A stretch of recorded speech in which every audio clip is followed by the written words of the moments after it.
बहुत स्वागत है आपका उस शो में जिसका नाम है प्रतिशोध। वो फील्ड मार्शल बन गए, लेकिन उन्हीं के मुल्क के लोग उनको देखकर गालियां क्यों दे रहे हैं? असीम मुनीर की बात मैं कर रहा हूं। अमेरिका में कैसी थुक्का फजीहत हुई है उनकी, वो मैं आपको बताऊंगा। प्रतिशोध के कई रंग आपको देखने को मिलेंगे आज प्रतिशोध के इस अंक में। आपको यह भी बताऊंगा कि जो नया कमांडर बनाया गया ईरान में, अभी 2 दिन भी नहीं हुए उसको कुर्सी संभाले, इजराइल ने उसको भी ठिकाने लगा दिया। अमेरिका के प्रेसिडेंट बीच समिट में क्यों चले गए कनाडा छोड़कर वापस अमेरिका, और क्या ऐसा है जो बड़ा होने वाला है? वो बड़ा क्या होगा? क्या उनका यह कहना कि ईरान के लिए अब कोई रास्ता नहीं है, ईरान को संधि पर दस्तखत करने चाहिए, क्या यह ईरान के लिए एक बहुत बड़ी चेतावनी है? तो ईरान रिस्पॉन्ड कैसे करेगा? और क्या दुनिया भर में यह तनाव अब फैलता जा रहा है? पहले ये खबर देखिए, उसके साथ शुरुआत कर रहा हूं। ये बड़ी खबर अभी अभी आ रही है। ईरान के पश्चिमी हिस्से में जबरदस्त हमला हुआ है। इजराइल ने मिसाइलों की बौछार शुरू कर दी। 5वें दिन भी इजराइल कर रहा है ईरान पर अटैक। एक के बाद एक ऐसी जगहों को चुना जा रहा है, और ऐसा लगता है कि उसने पहले से यह तय कर लिया था कि फेज वाइज उसे यह काम करना है। पहले फेज में वो क्या करेगा, दूसरे में क्या करेगा, और ऐसा लग रहा है कि अपनी योजना को वो प्लानिंग जैसा उसने किया था उसी हिसाब से अंजाम दे रहा है। और इजराइल की आर्मी का बहुत बड़ा दावा कि 5 दिन में दूसरी बार ईरानी आर्मी चीफ की हत्या कर दी है उसने। चीफ बनने के 4 दिन बाद ही अली शादमानी की हत्या कर दी गई। अली शादमानी मारे गए, शुक्रवार को मारे गए थे मेजर जनरल गुलाम अली राशिद, और अब शादमानी की बारी आ गई। शादमानी के बारे में यह कहा जा रहा है कि वो खमेनी के बेहद करीबी थे, विश्वास पात्र थे, और इसीलिए गुलाम अली राशिद के बाद उनको ये कुर्सी दी गई थी। लेकिन ऐसा तय कर लिया लगता है इजराइल ने कि कोई भी जो ऊंची कुर्सी में बैठेगा उसको उस ऊंचाई से और ऊंचे भेज दिया जाएगा। बहरहाल अगली खबर भी देख लीजिए। इजराइल के प्रधानमंत्री नेतन्याहू का बहुत बड़ा बयान। अगली खबर फ्लैश कीजिए। खमेनी की हत्या से ही जंग रुकेगी, नेतन्याहू ने कहा। इससे संघर्ष और बढ़ेगा नहीं, खत्म हो जाएगा, नेतन्याहू ने कहा। नेतन्याहू ने खमेनी को बताया सबसे बड़ा दुश्मन। ये बातें किधर जा रही हैं? ये क्या वाकई अब चीजें ऐसा है जो अब नियंत्रण से बाहर चली जाएंगी? ये तनाव और ज्यादा फैलेगा क्या? ईरान में क्या होने वाला है?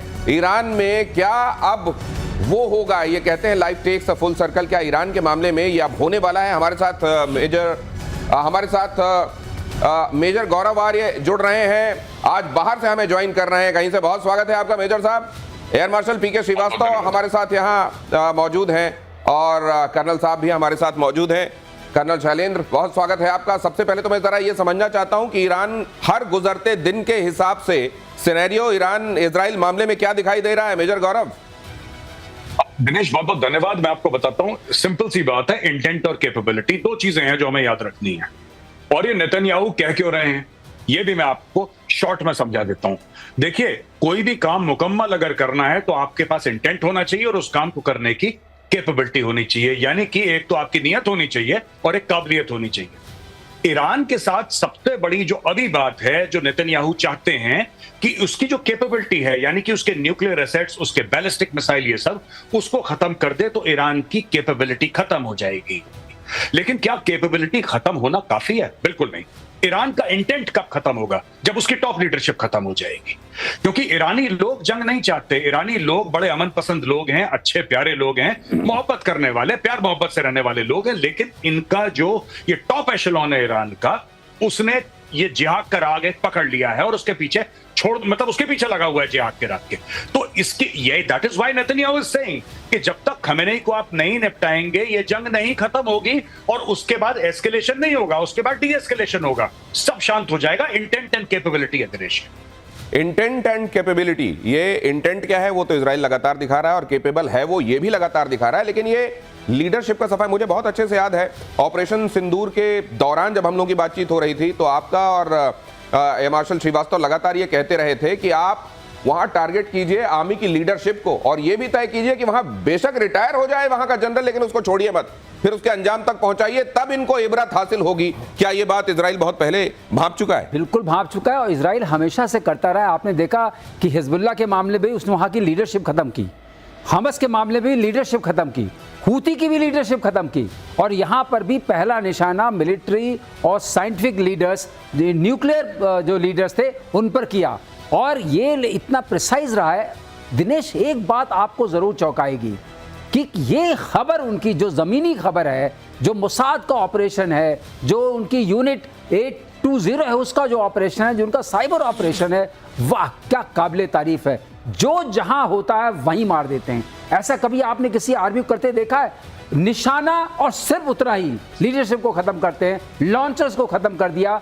और अब वहां पर न लॉन्च मैकेनिज्म बता है, जैसे गौरव बता रहे थे कि लीडरशिप भी गई, नीयत गई और उसका तरीका भी चला गया। ये बहुत बड़ी बात है। ये भी आप सोचिए कि किसी जगह सिर्फ ये नहीं कि अमुक व्यक्ति किस शहर में मौजूद है, ये नहीं, किस मोहल्ले में मौजूद है ये नहीं, किस इमारत में मौजूद है ये नहीं, उसके किस अपार्टमेंट में मौजूद है, उसके किस रूम में मौजूद है, और वो टेबल पे बैठा हुआ है या बेड पे लेटा हुआ है, इतना प्रिसाइज। और इसीलिए मोसाद को मोसाद कहा जाता है। कर्नल शैलेंद्र, क्या आप भी ये बात कहेंगे कि इस पूरे मामले में जो एक्सपर्टीज, एक्चुअली एग्जीक्यूशन तो हमको दिखाई दे रहा है, लेकिन वो जो प्लानिंग, वो जो इंटेलिजेंस है, वो असल में इसके पीछे है जो इजराइल को मजबूत बना रहा है। जय हिंद, नमस्कार। देखिए, बड़ी सीधी सीधी बात है, ये हमारे को भी पता है, हमारी आर्मी में भी होता है और हमारे स्पेशली आर्टिलरी में होता है। दुश्मन के ऊपर नुकसान पहुंचाना, उसे चोट पहुंचाना, उसे किल करना, ये अपने आप में एम को कभी अचीव नहीं करेगा।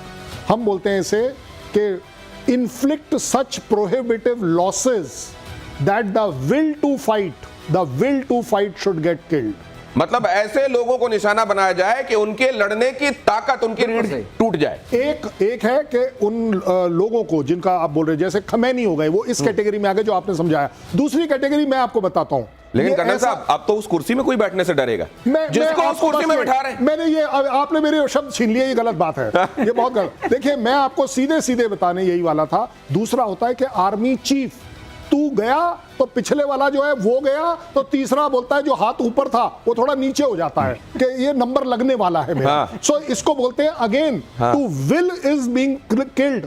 As far as Iran is concern, I think हम इसके ऊपर बात जरूर करते हैं, लेकिन इसको हमें सीख कर करना एक बहुत बड़ी बात। कर्नल साहब जो कह रहे हैं, ये मेजर गौरव आर्य, ये तो अब ये वाली बात हो गई है। कई लोग जो कमांडर इन वेटिंग होते हैं, उनके लिए तो ये मौका होता है कि भाई साहब वो कुर्सी पर जाएं, लेकिन अब तो ये कहेंगे नहीं, हम बगैर कुर्सी के काम कर देंगे, लेकिन आप हमको डेजिग्नेट मत कीजिए। मेजर गौरव आर्य, बिल्कुल बिल्कुल आप दिनेश एकदम सही बात कह रहे हैं। यही चीज जैसा सर ने बताया, मार्शल श्रीवास्तव सर ने बताया, यही चीज हुई थी हमास के साथ, हिजबुल्लाह के साथ। जब नसरल्लाह मरा तो नसरल्लाह की जगह दूसरा आया, उसको भी थैंक यू बोल दिया इन लोगों ने।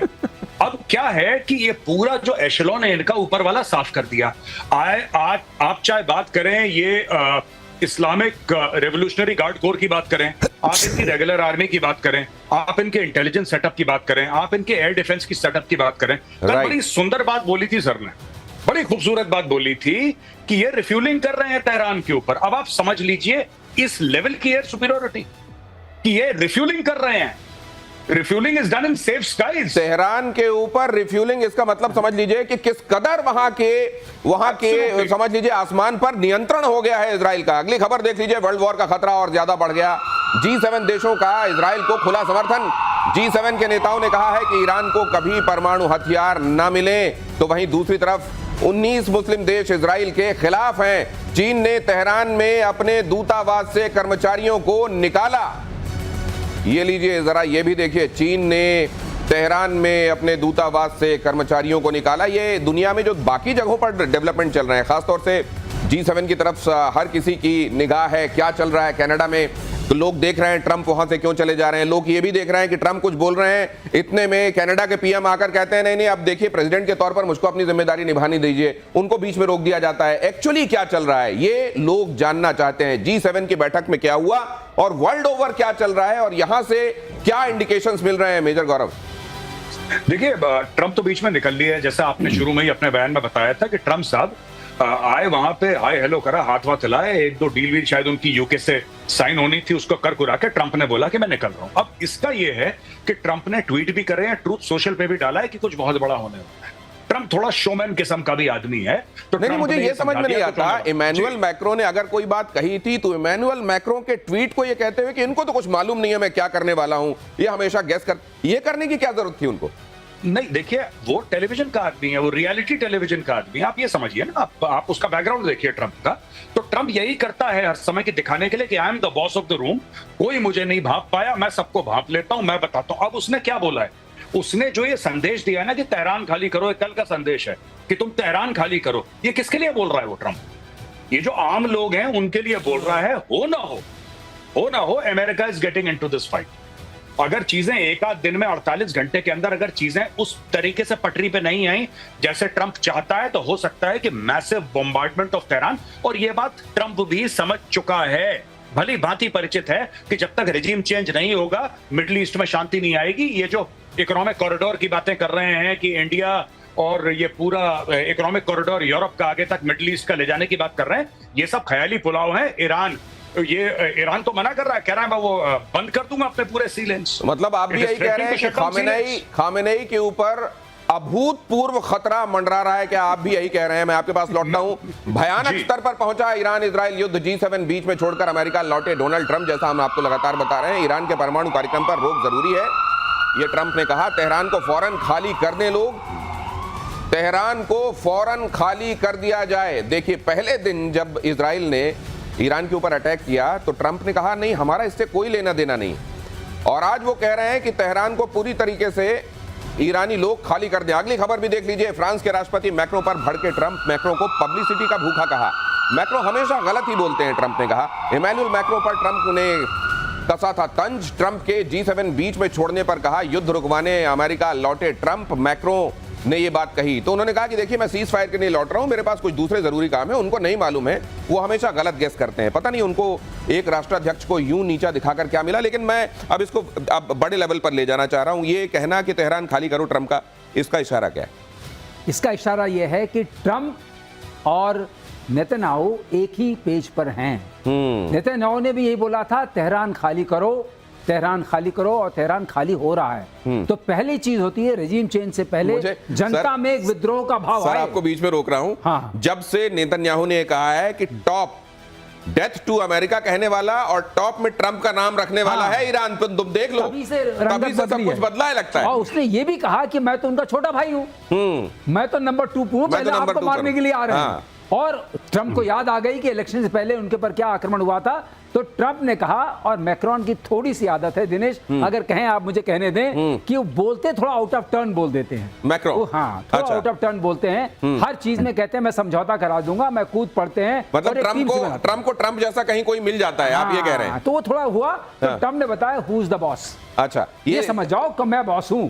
अच्छा। और अब मैं जा रहा हूं, कोई सीज फायर कराने नहीं जा रहा हूं, मैं तेहरान खाली कराने जा रहा हूं। इसका मतलब क्या हुआ? इसका मतलब साफ है कि तेहरान के ऊपर अब बड़ी मुसीबत आने वाली है। और खamenei उधर वो कहते हैं हमारे जो मेजर गौरव को जोड़ना चाह रहे हैं सर आपकी बात पर। या जी, मैं बिल्कुल जो सर की बात है मैं 100% एग्री कर रहा हूं। मैं सिर्फ ये बात एक जोड़ना चाह रहा हूं, सर ने बिल्कुल ये ठीक बात बोली है, सीज फायर से ट्रंप का कोई लेना देना है।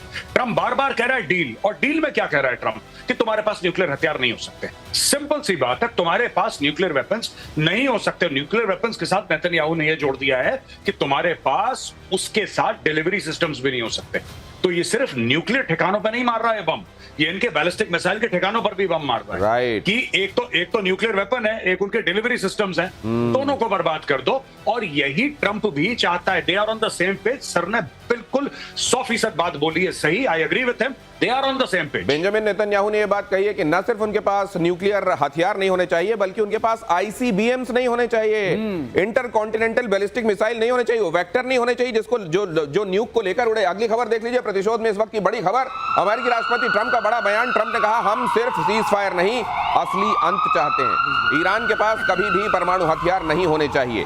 ये बड़ी बातें हैं जो चल रही हैं, और ये ईरान, मिडिल ईस्ट और वर्ल्ड ओवर जो चीजें हैं उनको किस दिशा में ले जाएंगी। आप इसकी मेगा पिक्चर क्या देख रहे हैं कर्नल साहब? नहीं, देखिए, बड़ी सीधी बात है कि अगर आप चीजों को इवैल्यूएट करेंगे तो आप ये जरूर पाएंगे, ट्रंप एक पार्ट बोलते हैं, नेतन्याहू दूसरा पार्ट बोलते हैं। अच्छा। ट्रंप ने बड़ा क्लैरिटी के साथ कह दिया। और मैं वैसे भी यूएस का इंटरेस्ट बता सकता हूं कि वो हमेशा है कि ईरान का न्यूक्लियर प्रोग्राम अगर इजराइल के बाद किसी के लिए है तो वो यूएस के लिए, इसलिए उसको नहीं होना चाहिए। इजराइल बोलता है कि आपके पास ये न्यूक्लियर प्रोग्राम नहीं, न्यूक्लियर चीज ही नहीं होनी चाहिए, चाहे आप एनर्जी के नाम से बात करें, चाहे किसी भी नाम से बात करें। और इसको आपके देश से बाहर किसी भी तरह की मिसाइल सिस्टम से ले जाना अपने आप में हमें एक्सेप्टेबल नहीं है। जैसे ईरान को यहूदी जमीन के ऊपर एक्सेप्टेबल नहीं है, तो इजराइल को किसी भी हालत में ईरान का कोई भी पार्ट अगर न्यूक्लियर है वो एक्सेप्टेबल नहीं है। उस न्यूक्लियर ऑब्लिक किसी भी तरह की आईसीबीएम को उसके देश से बाहर ले जाने की जो काबिलियत है वो भी एक्सेप्टेबल नहीं है, और दोनों के दोनों इसी बात पर एग्री कर रहे हैं। ईरान के सांसद महमूद नवाबियान की धमकी भी जरा देख लीजिए। उन्होंने कहा कि अमेरिका को निशाना बनाना बहुत आसान है, इजराइल पर हमला करना जितना मुश्किल है उतना ही ज्यादा आसान है अमेरिका की तबाही। उन्होंने कहा कि अमेरिकी सैन्य अड्डों, युद्धपोतों को निशाना बनाना आसान है। अब ये क्या बयान है और ये किस तरफ चलाए जा रहे तीर हैं मेजर गौरव? देखिए, ये गीदड़ भपकी है। आपने देखा था जिस तरीके से उनकी टीवी एंकर जो बैठी थी बीच में, हाँ, वो कह रही थी हम कभी नहीं झुकेंगे, हम कभी नहीं छोड़ के भागेंगे, बम गिरा भगली। ठीक है, फिर थोड़ी देर के बाद उसको लोगों ने, पीसीआर ने बोला कि मैडम वापस आ जाओ, खतरा टल गया, फिर वापस आई मैडम, तो लोगों ने बोला बड़ी बहादुर है। देखिए, ये सब इनके बयानबाजी कर रहे हैं लोग। एक बयानबाजी आपको पता है पाकिस्तान ने भी करी थी कल, जिसके बारे में हम लोग आपकी शो में डिस्कस कर रहे थे। पाकिस्तान ने बोला कि हम न्यूक्लियर मार देंगे, फिर जब बोला अच्छा तुम मार दोगे, कह रहा मैं मजाक कर रहा हूँ। तो ये सब देखिए, ये सब कोरी बयानबाजी है, इनको भी पता है। ट्रंप ने पहले दिन क्या बोला था, तुम्हें इजराइल के साथ जो करना है करो, अगर तुमने अमेरिकन एसेट्स या तुमने अमेरिकन पे हमला करा फिर देख लेना, तुम फिर देखना। और अगर ये करते हैं ऐसी बेवकूफी अमेरिका को छेड़ने की, तो इस बार ट्रंप और Netanyahu they are absolutely on the same page. कौन से सेम पेज है? Number 1, they will not have, Iran will not have any nuclear weapons और nuclear anything for that matter.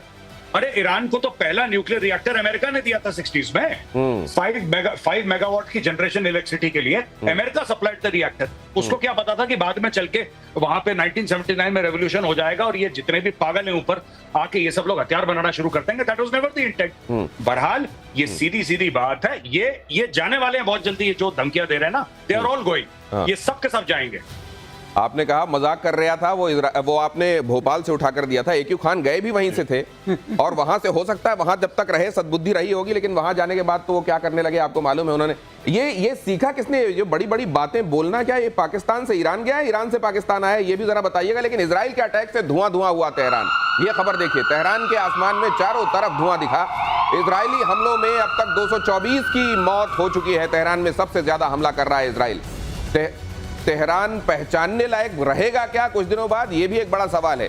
Iran के टीवी स्टूडियो पर Israeli attack, जिसका जिक्र अभी major गौरव कर रहे थे, न्यूज पढ़ते वक्त हुआ मिसाइल अटैक, और उस समय वो मोहतरमा यही कह रही थी हम किसी से नहीं डरते, और स्टूडियो छोड़कर भाग खड़ी हुई। इजराइल ने दी थी स्टूडियो खाली करने की चेतावनी। इजराइल ने पहले ही कहा था ये प्रोपेगेंडा, ये जो चैनल है यहाँ का, ईरान का, यहाँ पर ये प्रोपेगेंडा मत चलाओ। ये देखिए, ये जैसे ही वहां पर करीब एक मिसाइल गिरी, ऊपर से कुछ झड़ता हुआ सा दिखाई दे रहा है, उसके बाद मैडम चल नहीं वहां से, और कहते हैं पता नहीं, मेजर साहब ही बता रहे हैं कि थोड़ी देर बाद वापस लौटी। हाँ, ये वापस लौटी थी थोड़े समय के बाद, और ऐसा मैंने सुनने में आया कि इसकी पाकिस्तानी मीडिया में बड़ी तारीफ हुई है कि देखो कितनी बहादुर हो रहा था। अब पता नहीं लौटी कि नहीं लौटी, वहां पे भी आप जानते हैं फेक न्यूज फैक्ट्री है। हाँ। लेकिन fact of the matter is कि ये सारे के साथ, ये देखिए, ये भाग रही है, ये ऐसी करते हैं ये लोग, ये ऐसे ही करते हैं। पहले बड़ी बड़ी बातें बोल देंगे, हम तुम्हें नहीं छोड़ेंगे, हम बर्बाद कर देंगे, फिर किसी ने हल्की सी हूल दी, सब भगे वहां से। पाकिस्तानी तो ऑल्सो लाइक दिस, आपने नहीं देखा पाकिस्तानियों को, वो भी यही करते हैं, हम मार देंगे न्यूक्लियर मिसाइल टेल अवीव। ये वाला आर्ट किसने किससे सीखा है? मुझे नहीं, इस आर्ट के जो फादर है वो तो पाकिस्तान ने तो ये पूरी कोशिश की कि ये कला उनके देश से बाहर जानी नहीं चाहिए, चली कैसी गई? चले, वो न्यूक्लियर सीक्रेट है भाई साहब। अच्छा, अगली खबर देख लीजिए। ईरान को पाकिस्तान ने दिया धोखा, ईरान को नहीं दी जाएगी एटमी सहायता। इशाक डार ने कहा, संसद में पाकिस्तान के विदेश मंत्री इशाक डार का बयान। ईरानी जनरल ने किया था दावा, अगर इजराइल ने ईरान पर परमाणु हमला किया तो पाकिस्तान भी इजराइल पर परमाणु हमला करेगा। ये जब आप सुन रहे हैं, ये इतने बड़े लतीफे की तरह सुनाई दे रहा है कि पेट में हंसते हंसते बल पड़ रहे हैं। मेजर गौरव, ये कुछ दिनों में कहीं किसी ऊंची जगह पर खड़े होकर चिल्लाने लगे, कसम खुदा की झूठ बोला ईरान ने। नहीं, बिल्कुल। देखिए, ये क्या है, ये बोल देते हैं पाकिस्तानी, लाहौरी खासतौर से, इनके ब्लड में है गोलीबाजी। ये बोल देते हैं कि हम चिंता मत करिए, हम इस्लामी बिरादर मुल्क हैं और हम आपके लिए जान दे देंगे और खड़े हैं वगैरह। लेकिन ये कंफ्यूजिंग सिग्नल्स क्यों आ रहे हैं मेजर? वो देखिए उधर वो क्या कह रहे हैं, वो नवाज शरीफ कह रहे हैं नहीं वो हमारा बिरादर है और हमको खड़ा होना चाहिए, उसके साथ पूरे तौर पर ये होना चाहिए, वो होना चाहिए। इधर ये देख लिया आपने, ये क्या जानबूझ के ड्रामा चल रहा है क्या पाकिस्तान में? इनका बिरादर खड़ा नहीं, इनका बिरादर पड़ा है। उसका मार मार के नेतन्याहू ने हलवा बना दिया, सारे इनके आर्मी चीफ निपटा दिए, जितने भी 2 आ रखे हैं, तीसरा आएगा उसको भी निपटाएगा। ये ऐसे ही ये पाकिस्तानी, देखिए पाकिस्तानी गोल देते हैं क्योंकि इसके पीछे भी स्ट्रेटेजी है बहुत। They have to satisfy the common people of the street. जो आम पाकिस्तानी सड़क पे चलता है वो तो चाहता है जिहाद जिहाद जिहाद, तो उसको सेटिस्फाई करने के लिए देखो हम मार देंगे यहूदियों को बम। अब पता है क्या बोल रहा है ये इशाक डर? ये कह रहा है कि हो सकता है कि एआई जनरेटेड हो, ये भी हो सकता है कि एआई जनरेटेड हो। इन्होंने नहीं, वैसे इन्होंने देखिए इन्होंने क्या बोला दिनेश, मैं माफी चाहूंगा, बस 30 सेकंड लूंगा। हाँ। इन्होंने ये बोला कि साहब हम ईरान के साथ खड़े हैं, ईरान हमारा मुस्लिम बिरादर मुल्क है, हम जान दे देंगे, सर कटा देंगे ईरान के लिए, उसके साथ खड़े हैं, बताओ क्या करना है। और जैसे ही ईरान में लड़ाई हुई, भाइयों ने सबसे पहले अपना बॉर्डर बंद कर दिया कि कोई ईरानी बेचारा भाग के पाकिस्तान ना आ जाए। अब बताइए, अपना बॉर्डर बंद कर ये दिया इन्होंने अपना जो सरनेम है मुझको लगता है चरितार्थ कर रहे हैं। इशाक डर आप इनको बुलाते हैं, डार की जगह डर बुलाते हैं, मेरे को लगता है वो दिखाया इन्होंने। पाकिस्तान के एटम बॉम्ब पर पूर्व पीएम नवाज शरीफ का बड़ा बयान। पाकिस्तान के एटम बॉम्ब जंग के लिए नहीं है, नवाज शरीफ ने कहा। पाकिस्तान के एटम बॉम्ब शांति के लिए हैं, शरीफ ने कहा। हालांकि नवाज शरीफ ने कहा कि ईरान पर इजराइल ने ज्यादती की है। ये 2 तरह की बातें कर्नल साहब क्या है, ये शांति के लिए है। एज फार एज जो शहबाज शरीफ साहब और नवाज शरीफ साहब कुछ बोलते हैं ना, वो बड़ा सीरियस मामला होता है। मुझे याद है कि जब लोग नौकरी ढूंढने शहरों की तरफ आते हैं सर, तो बहुत सारे लोग जिनको नौकरियां नहीं मिली तो जरूर बताते हैं कि हमारी बहुत जमीन है, बहुत खेती बाड़ी है। ये एटमी मुल्क है, और फिर शांति के लिए क्या बताना चाह रहे हैं? नहीं, देखिए बड़ी सीधी बात है। 10 तारीख से पहले तो ये बड़ा एग्रेसिव बम था, हाँ, इस्लामिक बम था, हाँ, सब जगह अवेलेबल था, हाँ, हमास के लिए भी अवेलेबल था। ये 6 से 10 के बाद से ये पॉलिसी चेंज कब हुई? ये नई डॉक्ट्रिन कैसे आ गई? अब ये इसके 2 ही रीजन हो सकते हैं। देखिए शांति वाली बात, जो बम है या तो वो बम रहा नहीं, या वो बम की जगह नहीं रही, कुछ तो हुआ है। नहीं तो पाकिस्तान में बम के ऊपर तो जनाब सबसे बड़ी फक्र की बात थी, और आज शांति का बम बन गया, और ऊपर से वो अब जनरल साहब की बारी आ गई। शालीन जब बोल रहे हैं, पहले तो चौक को बस सजाने के लिए रखे थे। हाँ। रेल मंत्री, जेल मंत्री, तेल मंत्री सभी बोलते थे, सब बोल रहे थे कि चौकों पे सजाने के लिए नहीं है, हाँ, हमारे दिखाने के लिए नहीं है, पाव भारी। लेकिन अब वो कह रहे हैं हाँ सजाने के लिए है, अब सजाने के लिए नहीं। और दूसरी बात मुझे एक चीज और लग रही है कि ये शांति का प्रतीक तो कबूतर होता था। ये शांति हमारे बम शांति के लिए, मतलब क्या कबूतर रखे हैं क्या वहां पर? यही मैं कह रहा हूँ, बम कुछ नहीं, कबूतर है। सर तो कब से बोल रहे हैं, 1 महीने से सर यही तो बात बोल रहे हैं कि इनके चलने नहीं वाले फ्रॉड है सबका सभी। नहीं, मैं ये नहीं बोलना चाह रहा था, मैं ये नहीं बोलना चाह रहा था गौरव, मैं सिर्फ ये कहना चाह रहा था 6 तारीख से 10 तारीख के बीच में ऐसा क्या हो गया कि ये बम शांति का बम बन गया? हाँ, ये शांति का बम क्यों? कनेक्शन है, ये शांति पहली बार इवन नवाज शरीफ बोल रहे हैं कि ये शांति का बम है। उधर मिस्टर गौरव आर्य आपकी बात पर ताली बजा रहे हैं। अमेरिका में असीम मुनीर का जबरदस्त विरोध हुआ है, जरा देखिए फील्ड मार्शल साहब का क्या इस्तेकबाल हुआ है वहां। वॉशिंगटन में पाकिस्तान दूतावास के पास विरोध, पाकिस्तान मूल के लोगों पर विरोध प्रदर्शन। मुनीर को इस्लामाबाद का कातिल बताया, सुनिए, मास मर्डरर है, और वो एस्ट्रिक वेस्ट्रिक लगा के काम चलाना पड़ रहा है। आपको मालूम है कि वहां पर कोई गाली दी गई है। अब आप सोचिए असीम मुनीर, नहीं मैं बताऊं क्या गाली दी? नहीं रहने दीजिए, फैमिली शो है। लेकिन ये मेजर गौरव आर्य, ये पहले तो उसमें सुनाई देता है ये आ रहे हैं फील्ड मार्शल आसिम मुनीर आ रहे हैं, ऐसा लग रहा है कि ये बहुत इज्जत अफजाई की जाएगी, बड़ा उनको, और उसके तुरंत बाद ये शुरू हो जाता है और कहा जाता है कि मास मर्डरर हो तुम वहां पर जनता की चलने दो, सेना की मत चलाओ। अरे साहब, ये जो इशाक डर जिसके बयान का आप हवाला दे रहे थे, उसको भी तो चोर चोर चोर चोर जब हो जाता है कहीं पे, हाँ, जब नवाज शरीफ जाता है उसको भी चोर चोर। ये सारे के सारे ऐसे हैं कि पाकिस्तानी इनसे त्रस्त हैं। इनको इंडियंस नहीं चाहिए कि इंडियन वहां पे किसी को जाके ट्रोल करे। पाकिस्तानी कहते हैं भाई आप घर पे बैठ के चाय पियो, हम बहुत हैं, हम संभालते हैं आसिम मुनीर को। ये आसिम मुनीर को खुले गरिया रहे हैं और आसिम मुनीर को खुला चैलेंज कर रहे हैं, और वो चुपचाप शीशे ऊपर करके, काले शीशे। अब देखिए, मैं कंपेयर नहीं कर रहा, पर दूसरे देश के जब लीडर्स जाते हैं या कोई बड़ा आदमी जाता है तो रुकते हैं, गाड़ी से नीचे उतरते हैं, पब्लिक से मिलते हैं, वेव करते हैं, फोटोग्राफ खींचते हैं, हाथ वाथ मिलाते हैं लोगों से कि आप हमारे इस्तेकबाल के लिए आए हैं। इसको तो गाली देने के लिए आए हैं। इसके वेलकम के लिए कौन आ रहा है आसिम मुनीर के? कोई भी नहीं आया, कोई भी नहीं आया। काले शीशे वाली गाड़ी में बैठ के भाई चुपचाप से बेसमेंट में चला गया है, और पाकिस्तानी इसको गालियां दे रहे हैं, मास मर्डर। और ये सारे के सारे पाकिस्तान तहरीक इंसाफ के हैं, क्योंकि इमरान खान को इसने जेल में डाल रखा है। So that is why the protest are happening. तो ये गए थे वहां पर, देखिए बड़े चौड़े होकर के हमको बुलाया गया है, और वहां पर अमेरिका के अंदर पाकिस्तानी जो मौजूद हैं वो अपने फील्ड मार्शल को किस तरीके से वेलकम कर रहे हैं मैंने आपके सामने रखा। बड़े सैन्य ऑपरेशन की तैयारी में जुटा अमेरिका। अगली खबर, यूरोप में अमेरिकी सैन्य टैंक की हलचल बढ़ी। पूरब की तरफ तेजी से बढ़ रहे हैं टैंक और एयरक्राफ्ट। बड़े सैन्य ऑपरेशन की हलचल के तौर पर इसको लिया जा रहा है। बड़े सैन्य ऑपरेशन में क्या हो सकता है? यूरोप में अमेरिकी सैन्य टैंक, अमेरिकी सेना के जो टैंक हैं, जाहिर है नेटो की बात हम कर रहे हैं, पूरब की तरफ तेजी से बढ़ रहे हैं। क्या मतलब ये क्या थोड़ी और मदद दी जा रही है? क्या हो रहा है यूक्रेन को? मदद नहीं दी जा रही है। अब मुझे लगता है, मैं इसका दूसरा निकालूंगा दिनेश पहलू, अब ये लगता है कि सब दोनों पार्टीज थक चुकी हैं।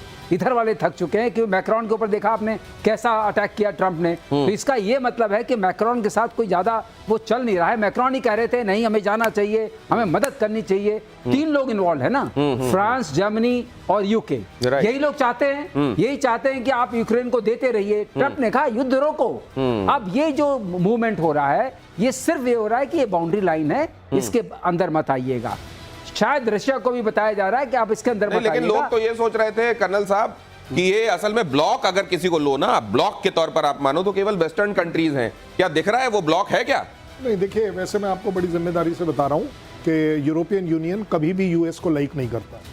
ये मैं आपको पर्सनल एक्सपीरियंस से बता रहा हूं और उसका प्रूफ दे देता हूं। दिल्ली में यूरोपियन यूनियन कम से कम मेरे साथ 5 कॉन्फ्रेंस कर चुका है और उसमें मेरी जिम्मेदारी सिर्फ ये होती है कि कोई भी यूएसए का बंदा अंदर ना आ जाए और उसके अंदर जितने डिस्कशंस होते हैं वो सिर्फ इस बात पर होते हैं कि किस तरीके से यूएसए की दादागिरी उन्हें मंजूर नहीं है। तो डिफरेंस तो है और आज से नहीं है, काफी टाइम से है और इसीलिए यूरोपियन यूनियन अकेला इंडिया की तरफ हमेशा देखता है, क्योंकि उन्हें मालूम है कि ये एक वो कंट्री है जो कि अपने आप खड़े होकर अपनी लकीर ऊपर कर कर बोलने को राजी है कि अगर यूएस तुम्हारे कहने से मुझे रशियन ऑयल नहीं खरीदना है तो मैं रशियन ऑयल खरीद रहा हूं। अगली खबर देखिए, इजराइल के साथ जारी युद्ध के बीच ईरान का बड़ा दावा, इजराइल का चौथा F-35 प्लेन मार गिराया। ईरान ने कहा तबरिज के पास इजरायली F-35 फाइटर जेट को मार गिराया। इससे पहले ईरान ने 3 इजरायली F-35 गिराने का दावा किया था। एक बात बहुत अच्छी कही थी एयर मार्शल पीके श्रीवास्तव ने, ये हवाई जहाज गिराने के दावे वो कर रहे होते हैं जो हार रहे होते हैं, जिनको अपना अंत दिखाई दे रहा होता है, उनको फेवर में रिजल्ट नहीं दिखाई दे रहा होता वॉर का, इसलिए हमने ये मार गिराया, वो मार गिराया, यहां मार दिया। ये छोटा छोटा बताकर किसी तरह अपने फौज का मनोबल ऊपर रखने की कोशिश करते हैं। असल में जो जीत रहा होता है वो तुझपुंजिये तरीके से ये नहीं बताता हमने ये मार गिराया, वो मार गिराया, इनका ये जहाज मार गिराया। ये एक बड़ा कंपैरिजन ये वाला भी है पाकिस्तान के साथ, मेजर गौरव आर्य। नहीं, बिल्कुल आप बिल्कुल ठीक कह रहे हैं। और देखिए, जब इजराइल ने ऑपरेशन करा, भारत, आपने ऑपरेशन सिंदूर और ऑपरेशन राइजिंग लायन की एक और सिमिलैरिटी, बिल्कुल आपने जो बात करी है उसी को आगे ले जा रहा हूं दिनेश। आप ये देखिएगा कि जब हमने पाकिस्तानी इलाकों पे, खासतौर से जो टेररिस्ट बेसिस थे, जब वहां पे हमने बम मारे थे तो पाकिस्तानियों ने उसका प्रूफ दिया था, हमें प्रूफ देने की जरूरत नहीं थी, राइट। इसी तरीके से जब इजराइल मार रहा है तो वहां पे ईरान करा रहा है और बोल रहा है कि हमारे आर्मी चीफ को मार दिया, दूसरा वाला था उसको भी मार दिया, ये IRGC के हेड को मार दिया, एयर डिफेंस के हेड को मार दिया। इजराइल बाद में बोल रहा है, पहले ईरान चिल्ला चिल्ला के बोल रहा है। तो ये आप बिल्कुल ठीक कह रहे हैं, ये इसका दूसरा पहलू ये भी है। और चुटपुंजी खबरें कि हमने उसके 2 F-35 मार दिया। अच्छा, उससे क्या होगा? मैं कह रहा हूं चलो मानते हैं तुमने मार दिया, जो कि झूठी खबर है, पर मान लो तुमने मार दिया। अच्छा, फिर क्या होगा? अगर तुमने F-35 मार दिया तो फिर क्या होगा? बेसिकली जो वॉर का पॉलिटिकल एम है, क्या वो पूरा हो रहा है कि नहीं? बिल्कुल। हथियार कल कोई बोलेगा जी मैं राइफल फायर कर रहा था, मेरी राइफल खराब हो गई, या तो दूसरा देश बोलेगा कि भाई हमारी बहुत बड़ी जीत है कि दुश्मन की राइफल खराब हो गई। ये कौन सी बात होती है? It's a weapon. एट्रिशन के बारे में हवाला वो देते हैं जो हार रहे होते हैं, वरना जंग का आउटकम क्या है उसके बारे में चर्चा होती है जीतने वाले की तरफ से। ईरान में मोसाद की ड्रोन फैक्ट्री का खुलासा आ रहा हूं सर, ईरान ने किया फैक्ट्री ध्वस्त करने का दावा। तेहरान और अल्बरोज में, ये मैं ठीक पढ़ रहा हूं, अल्बरज में 2 संदिग्ध गिरफ्तार। 200 किलोग्राम से ज्यादा का विस्फोटक यहां से बरामद हुआ है। 23 ड्रोन के पुर्जे, लॉन्चर, अन्य उपकरण। मतलब न तो वहां ऐसी जगह छोड़ी जा रही है जहां इन्होंने किसी तरीके की मिसाइल रखी है, न ऐसी जगह छोड़ी जा रही है जहां किसी तरह का ड्रोन रखा है, और बाकी जगह जहां न्यूक्लियर वाली बात हो रही थी उन जगहों का क्या हाल किया है उसने भी। मतलब क्या ईरान आज से 10 दिन बाद, 15 दिन बाद क्या देख रहे हैं एयर मार्शल साहब? देखिए, ईरान 10 दिन से पहले ही घुटने टेक देगा, उसकी बातचीत चल चुकी है दिनेश। अच्छा। ये जो 4 रफाल और 4 F-35 मारने की बात हो रही है ना, हाँ। आपने उसके बाद क्या देखा था? हाँ। उसके बाद सरेंडर देखा था। सरेंडर देखा था ना। सरेंडर देखा। तो वही ट्रंप का कॉल आएगा, सब जगह गुहार लगा रहे हैं कि भाई युद्ध बंद कराओ, चारों तरफ गुहार लग रही है। और ये F-35 तो ये किस सूरत में होगा? क्या ईरान ये कहेगा लाओ हम दस्तखत करते हैं? दस्तखत करेगा? कर्नल साहब देखिए ऑलरेडी ईरान ऑफर कर चुका है यूएस को कि हम आपके साथ बात करने को तैयार हैं। ऑलरेडी स्टार्ट हो गया और है। उसने ये भी कह दिया है कि हम न्यूक्लियर डील के सर बारे में आगे बात बड़ी करने जा रहे ब्रेकिंग हैं। इंतजार कर रही है, रुकिए आता हूं आपके पास। ईरान इजराइल युद्ध को लेकर बहुत बड़ी खबर। ईरान चाहता है कि ट्रंप करा दे cease fire. Qatar Saudi Oman से लगाई गुहार। ईरान के राष्ट्रपति मसूद पेज़ेशकियान ने कहा ये ट्रंप से कहो नेतन्याहू को समझाएं। आ गए, बिल्कुल सही कह रहे हैं आप, आ रहे हैं सीधे सीधे समझाओ वाली बात में। ये अगली ब्रेकिंग लगाइए, नेक्स्ट लगाइए। एफएटीएफ ने पाकिस्तान की कसी नकेल। पहलगाम हमला बगैर आतंकी फंडिंग के संभव नहीं है। Good morning. चलिए आपको भी समझ में आई ये बात। एफएटीएफ ने कहा ऐसे हमले सिर्फ बंदूक बारूद से नहीं होते, अटैक के पीछे फाइनेंशियल नेटवर्क होता है, एफएटीएफ ने कहा। गौरव साहब ये चलिए गुड सेंस प्रिवेल करता लग रहा है। नहीं, आपको ये नहीं पता कि पाकिस्तान में इस खबर को कैसे एनालाइज कर रहे हैं। हाँ पाकिस्तान, हम लोग ये कह रहे हैं ना कि एफएटीएफ और एफएटीएफ के हम बयान को प्रॉपर बता रहे हैं कि एफएटीएफ ने ये बोला, एफएटीएफ ने जो ऑफिशियल स्टेटमेंट रिलीज करा है तो उसका हवाला देके बात कर रहे हैं। तो वहां पे ख्वाजा आसिफ साहब ये ट्वीट कर रहे हैं कि देखो भारत की डिप्लोमेसी फेल हो गई। वो चाह रहा था, वो और इजराइल दोनों का नाम लिया उन्होंने कि इजराइल और भारत की ये साजिश थी कि हमें ग्रे लिस्ट में डाल दें, और ये ग्रे लिस्ट में नहीं डाल पाए तो हम भारत से जीत गए। अब ऐसे पैदल आदमी से आप क्या बात करेंगे? ये ऐसे लोगों से वाकई आप ठीक कह रहे हैं। और बल्कि एक और महत्वपूर्ण बात है, उसका जिक्र आगे करूंगा। ईरान के हमलों के बीच में तेल अवीव से बड़ी खबर। इजरायली मिसाइल, सर बीच में रोक रहा हूं, माफ कीजिएगा। इंटरसेप्टर में बड़ी गड़बड़ी। इंटरसेप्टर का मिसाइल तेल अवीव में ही गिर गया। ये देखिए, यहां पर वो तस्वीर भी आपके सामने रख रहा हूं, तस्वीर देखिए और ये खबर देख लीजिए। एक बार फिर से आपके लिए दोहरा रहा हूं, ईरान के हमलों में के बीच तेल अवीव से ये खबर है, इजरायली मिसाइल इंटरसेप्टर में बड़ी गड़बड़ी। इंटरसेप्टर का मिसाइल तेल अवीव में ही गिर गया। मतलब वो जो काउंटर चलाया था इधर से, वो बीच में ही गिर गया। देखो दिनेश, हाँ। जब इतने सारे चल रहे हैं, हाँ। उसके बीच में वन ऑफ फेल्योर हम उसको बोलते हैं, हाँ। वो प्रोबेबिलिटी होती है, हो सकता है। अच्छा। वो युद्ध में जीत या मात की चीज नहीं तय करता है। हाँ। जीत उससे होती कि जो आपका पॉलिटिकल एम था। लेकिन सर हम उनकी टेक्नोलॉजिकली सुपर पावर होने का वही बात है, जो सुपर पावर होता है उसकी इतनी जिम्मेदारी रहती है कि अगर छोटा सा भी बिंदु लग जाए, कहते हैं देखिए सचिन तेंदुलकर 98 पे आउट हो जाए तो लोग देखिए करते हैं, वो वाली बात है। लेकिन आप ये जो हम वो कह रहे हैं, हामिद मीर एक चीज कह रहे हैं कि अभी अगर ईरान की तरफ से ध्यान हटा इजराइल और भारत का, वो भारत भी जोड़ रहे हैं, तो फिर पाकिस्तान का नंबर आएगा। मेजर गौरव आर्य, ये दूर की कौड़ी कहां से लाए हैं हामिद मीर? ये देखिए, ये डर अच्छा है, पहली बात। हाँ। दूसरी चीज ये है कि मैं तो कह रहा हूं, देखिए दे आर रोग रेजिम्स। ईरान भी रोग रेजिम है, पाकिस्तान भी रोग रेजिम है। और जो नेतन्याहू ने पाकिस्तान के साथ करा, कहीं ना कहीं भारत को ना वैसा ही पाकिस्तान के साथ करना होगा। और भारत ने एक ट्रेलर दिया भी है इसका। मैं तो डे 1 से कहता चला आया हूं वेरियस प्रोग्राम्स में कि भैया देखो, जब तक आप पाकिस्तान की मिलिट्री लीडरशिप को टारगेट नहीं करोगे तब तक कुछ नहीं होने वाला। रोग का इलाज वही है। अगली खबर दिखा देता हूं मेजर गौरव आर्य। रूस यूक्रेन जंग में इस वक्त की एक बड़ी खबर देख लीजिए। रूस के अटैक से कीव में बड़ी तबाही। रूस ने ड्रोन बैलिस्टिक मिसाइल से अटैक किया। कीव में 14 की मौत, 40 लोग घायल। ये इसलिए बता रहा हूं क्योंकि मेगा पिक्चर भी आपको देखना बड़ा जरूरी है। कुल मिलाकर क्या हो रहा है वर्ल्ड में, एक लाइन में एनालिसिस क्या दिखाई दे रहा है महीने भर बाद विश्व की स्थिति, मेजर गौरव आर्य? देखिए, मुझे तो ऐसा लग रहा है कि चीजें सुधरने से पहले एक बार और बिगड़ेंगी। चाहे शांति की गुहार, चाहे सीज फायर की गुहार लगा रहा हो ईरान में और आग लगना बाकी है, क्योंकि एम पूरे नहीं हुए। एक लाइन में आपने कहा अभी स्थिति और बिगड़ेगी सुधरने के पहले, आपको क्या लग रहा है? बिल्कुल सही है, यही होगा। बार जब तक वो कहते हैं ना, अशांति और तूफान आना जरूरी है शांति के लिए। कुछ मतलब ये किस हद तक बिगड़ेगी कर्नल साहब? कितना बिगड़ जाएगा सुधरने के पहले? नहीं, देखिए जब बिगड़ने की वाली बात आती है ना, आप सुधारेंगे तो जब बिगड़ेगा। अब जब बिगड़ेगा तो ट्रंप के लेवल पर ज्यादा बिगड़ेगा, तभी तो कुछ सुधरेगा। वो इंटरफेयर कैसे करेगा? मतलब किसी बड़े के बिगाड़े कुछ बहुत बड़ा बिगड़ेगा, तब जाकर बहुत बड़ा सुधरेगा। तो उधर ट्रंप कह रहे हैं, नाम लिया जा रहा है, इधर भारत अपनी भूमिका निभा रहा है विश्व के लिए सकारात्मक। इसीलिए प्रधानमंत्री मोदी ने एक बार फिर से इस बात को दोहराया है साइप्रस में। आप जानते हैं कि ये युद्ध का वक्त नहीं है। बहुत धन्यवाद करता हूं आप सभी मेहमानों का हमारे साथ आज चर्चा में जुड़ने के लिए। आज प्रतिशोध में इतना ही।